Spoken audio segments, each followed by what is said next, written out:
नमस्कार, आप देख रहे हैं 4 टीवी और आपके साथ मैं हूं प्रियंका सिंह। हमारे इस खास बुलेटिन में आप सभी का एक बार फिर से बेहद स्वागत है। बुलेटिन का आगाज करेंगे बड़ी और अहम खबर के साथ। 11 साल पहले देश ने एक नई उम्मीद के साथ नरेंद्र मोदी को जिम्मा सौंपा था और आज उस जिम्मेदारी के 11 साल पूरे होने पर बीजेपी नेतृत्व इसे विकसित भारत के अमृतकाल की शुरुआत मान रहा है।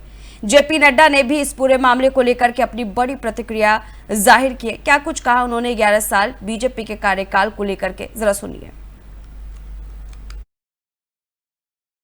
जैसा कि अभी अनिल बलूच जी ने जो आपको बताया कि प्रधानमंत्री मोदी जी के नेतृत्व में हम 11 साल पूरे कर रहे हैं और उनके नेतृत्व में चलने वाला ये सरकार, उसके बारे में आज हम कोशिश करेंगे कि चर्चा करें, क्योंकि 10 साल 11 साल की अवधि को एक प्रेस कॉन्फ्रेंस में बांध देना ये बहुत ही कठिन काम है।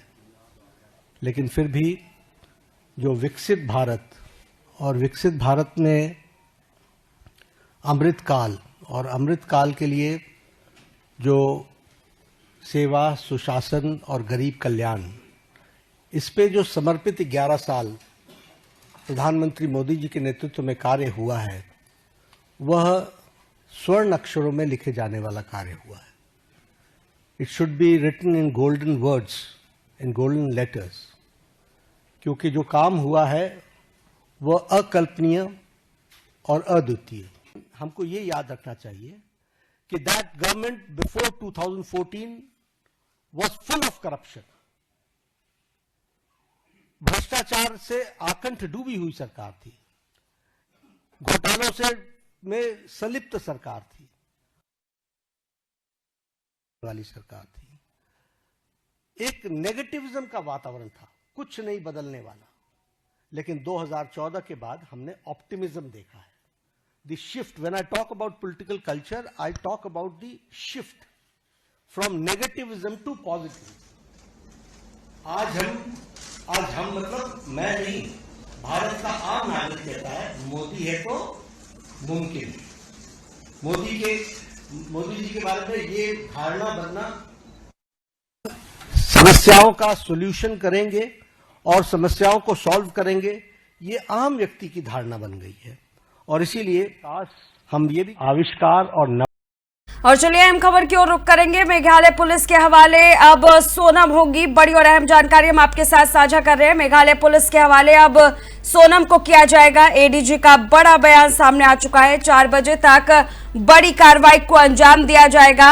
आपको बताते हुए चले कि सोनम को लेकर के ये बड़ी और अहम अपडेट हम आपके साथ साझा कर रहे हैं। गाजीपुर में अभी हिरासत में है और अब मेघालय पुलिस के हवाले कर दिया जाएगा। बड़ी और अहम जानकारी वाराणसी से हम आपके साथ साझा कर रहे हैं। सोनम रघुवंशी को लेकर के ये बड़ी और अहम अपडेट सामने निकल करके आ रही है, जिसमें अब ये जानकारी बिल्कुल स्पष्ट हो चुकी है कि सोनम रघुवंशी की गिरफ्तारी को लेकर के एडीजी पीयूष मौर्य का बयान भी सामने आ चुका है, जिसमें उन्होंने साफ कहा है कि शाम 4 बजे तक मेघालय पुलिस गाजीपुर पहुंच जाएगी और सोनम को उनके हवाले कर दिया जाएगा। फिलहाल सोनम रघुवंशी गाजीपुर पुलिस की कस्टडी में है, लेकिन इस पूरे मामले में अब आगे की कार्रवाई मेघालय पुलिस करेगी।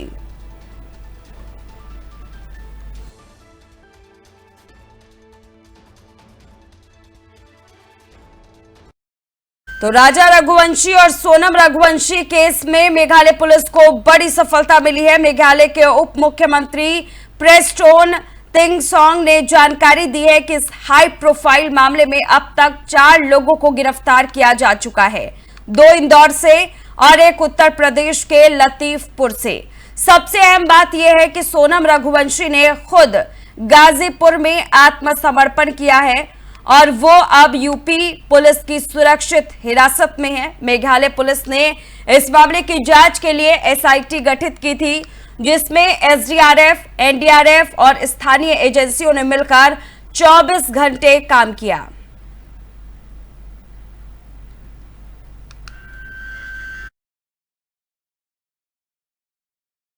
वहीं केरल के कोझिकोड के बेपोर तट पर आज एक बड़ा हादसा होते होते टल गया है, जब एक सिंगापुर का झंडा लगा कंटेनर मालवाहक जहाज आग की चपेट में आ गया। भारतीय नौसेना के मुताबिक यह जहाज कोलंबो से एनपीसी मुंबई के लिए 7 जून को रवाना हुआ था।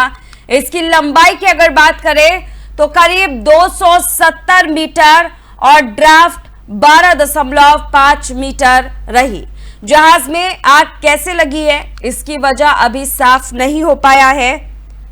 नौसेना और कोस्ट गार्ड अलर्ट मोड पर है और ज्यादा जानकारी का इंतजार किया जा रहा है। अहम तस्वीरें हम आपके साथ साझा कर रहे हैं। आपको बताते हुए चले, ये वही जहाज है जिसमें अचानक से विस्फोट हुआ और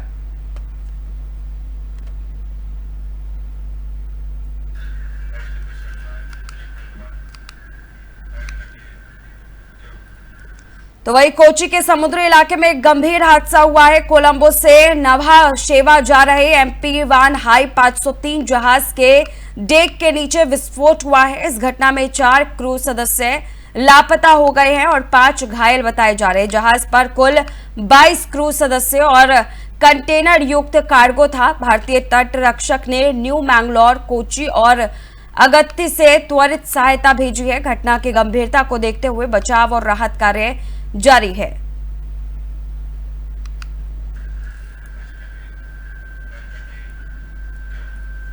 और एक और बड़ी और अहम जानकारी हम आपके साथ साझा कर रहे हैं। हाईकोर्ट को उड़ाने की धमकी दी गई है। बड़ी जानकारी हम आपके साथ साझा कर रहे हैं। हाईकोर्ट को इस बार बम से उड़ाने की धमकी दी गई है। गुजरात हाईकोर्ट को बम से उड़ाने की धमकी दी गई है। धमकी भरा ईमेल आया था, जिसके बाद से हड़कंप मच गया है। कोर्ट परिसर में अलर्ट जारी किया गया है। अहमदाबाद में बम को लेकर के अलर्ट जारी किया गया है। बड़ी और अहम जानकारी अहमदाबाद से हम आपके साथ साझा कर रहे हैं, जहां गुजरात हाईकोर्ट को बम से उड़ाने की धमकी दी गई है। धमकी भरा ईमेल सामने आने के बाद हाईकोर्ट परिसर में पुलिस और बम स्क्वाड की टीम जांच में जुट गई है। पूरे इलाके में सुरक्षा बढ़ा दी गई है और ईमेल भेजने वाले की तलाश की जा रही है।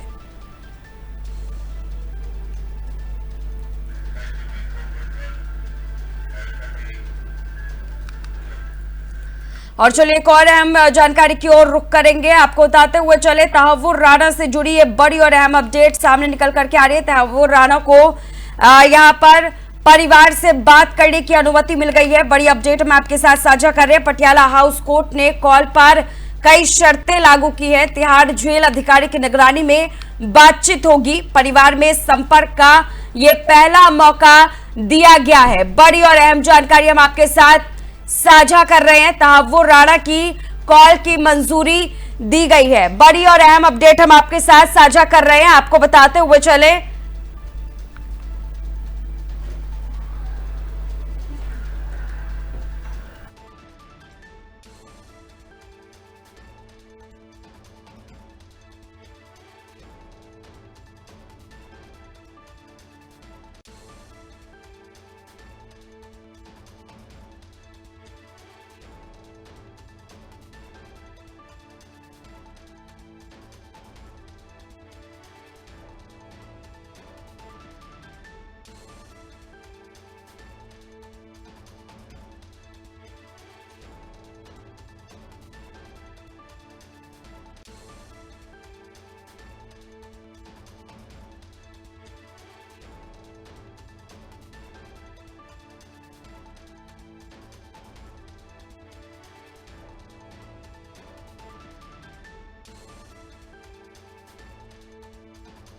बताते हुए चले कि दिल्ली में तहव्वुर राणा को पटियाला हाउस कोर्ट ने अपने परिवार से एक बार फोन पर बात करने की अनुमति दी है।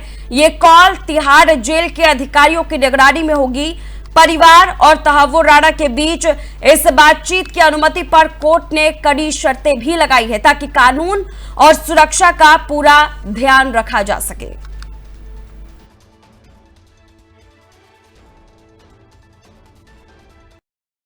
और वही पटना से बड़ी सियासी प्रतिक्रिया सामने आई है, जहां केंद्रीय मंत्री राजीव रंजन उर्फ ललन सिंह ने कांग्रेस नेता राहुल गांधी पर सीधा हमला बोला है। ललन सिंह ने कहा है कि राहुल गांधी चुनाव हार चुके हैं और अब पहले से ही हार की भूमिका बना रहे हैं उन्होंने यहां तक कह दिया है कि राहुल गांधी को घोषणा कर देनी चाहिए कि अब वे चुनाव नहीं लड़ेंगे क्योंकि जनता उन्हें नकार चुकी है।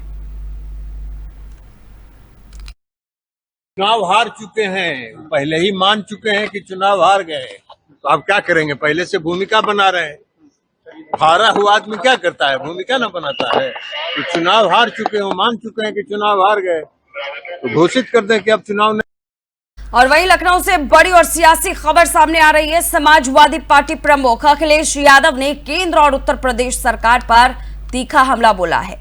अखिलेश ने कहा है कि अगर केंद्र सरकार के 11 और यूपी सरकार के 9 साल जोड़ दिए जाए तो 20 साल बनते हैं और अब जनता को इन 20 सालों का हिसाब देना चाहिए। जिन्होंने सवाल किया कि आखिर इन 2 दशकों में सरकार ने आम लोगों के लिए किया ही क्या है। देखिए, एक हिंदी में कहावत है, 1 पे 1 11, और दूसरी कहावत है 9 2 11।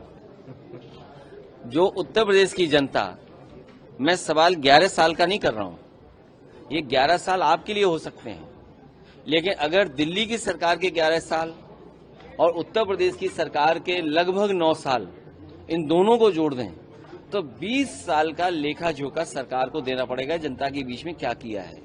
और वो तमाम आंकड़ों पे बहस करनी पड़ेगी कि हम शिक्षा के क्षेत्र में कितना आगे बढ़े हैं, हम बेरोजगारी में कितना पिछड़ गए हैं, हम रोजगार देने में कितना कामयाब हुए हैं, हम जो इन्वेस्टमेंट लाना चाहते थे हम इन्वेस्टमेंट कितना लाए हैं भारत सरकार और उत्तर प्रदेश सरकार ने मिलकर के।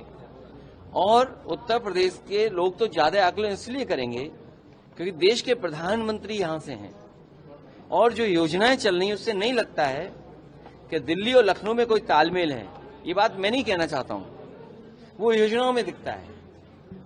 जो गांव गोद लिए जाते हैं और अगर लिए हुए गोद जो गांव हैं उनकी तस्वीर न बदले तो कहीं ना कहीं प्रश्न लगता है।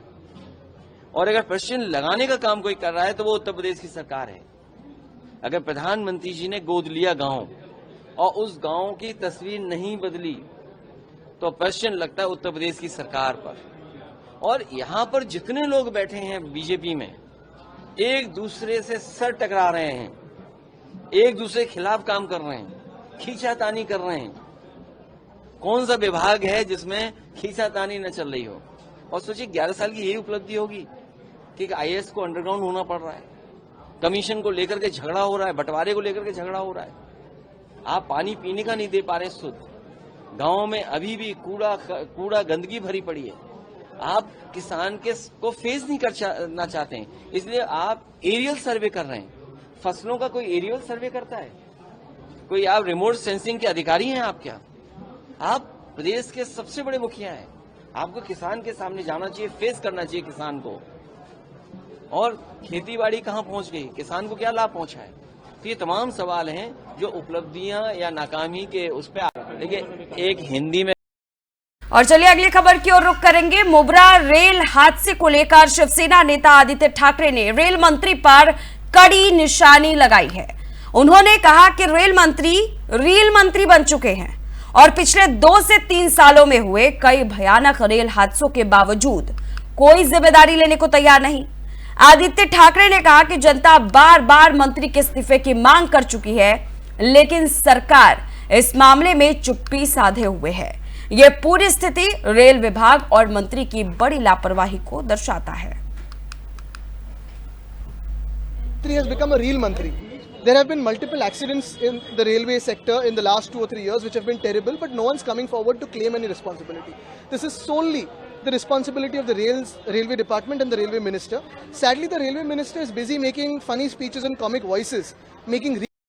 और चलिए बड़ी और अहम खबर हम आपके साथ साझा कर रहे हैं दिल्ली से, जहां पर देश में कोरोना के पूरे मामले अब निकल करके सामने आ चुके हैं। 358 नए मामले इसमें दर्ज किए गए हैं। बड़ी और अहम अपडेट हम आपके साथ साझा कर रहे हैं। एक्टिव केस की अगर हम बात करें तो संख्या 6451 पर पहुंच चुकी है। 24 घंटे में तेजी से संक्रमण के आंकड़े बढ़ चुके हैं। स्वास्थ्य विभाग ने सतर्कता बढ़ाने के निर्देश जारी किए हैं। बड़ी और अहम अपडेट हम आपके साथ साझा कर रहे हैं। देश में एक बार फिर कोरोना के मामलों में इजाफा देखने को मिल रहा है। बीते 24 घंटों में कोरोना संक्रमण के 358 नए मामले दर्ज किए गए हैं, जिसमें एक्टिव केस की संख्या बढ़कर 6451 हो चुका है। स्वास्थ्य विभाग ने लोगों से सतर्कता बरतने और आवश्यक एहतियात बरतने की अपील की है। लगातार बढ़ते मामलों को देखते हुए निगरानी व्यवस्था को भी मजबूत किया जा रहा है।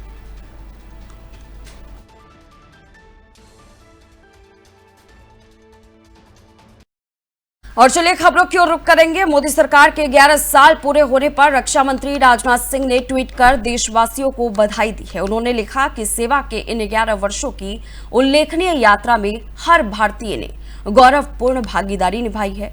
राजनाथ सिंह ने इस एक विकास की गाथा को लेकर के और इतिहास निर्माण को लेकर के अपनी बात रखी। उन्होंने कहा कि इसे एक अहम विकास गाथा और इतिहास निर्माण की यात्रा है और कहा कि देश आज पहले से कई ज्यादा मजबूत और एकजुट और गर्वित है।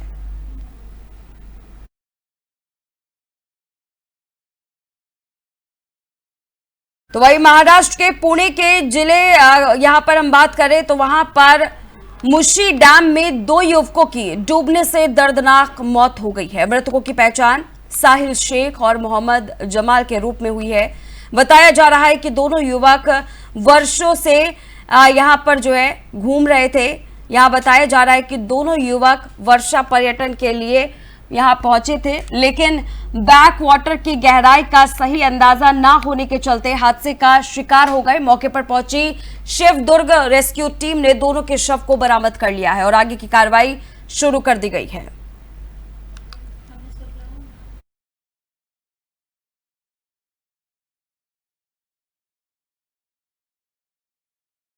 वहीं महाराष्ट्र के जालना जिले में एक बड़ा हादसा सामने आया है, जहां हसनाबाद के पास खादगांव फाटे पर एक सीएनजी कार में अचानक ही भीषण आग लग गई। देखते ही देखते पूरी कार जलकर के खाक हो गई। कार सवार में बताया जा रहा है कि तुरंत ही दमकल विभाग को कई बार कॉल किया, लेकिन फायर ब्रिगेड समय पर नहीं पहुंच सकी, जिससे कार को बचाया नहीं जा सका। आग लगने के कारणों की जांच अब भी जारी है। गनीमत रही कि हादसे में कोई भी जनहानि नहीं हुई है।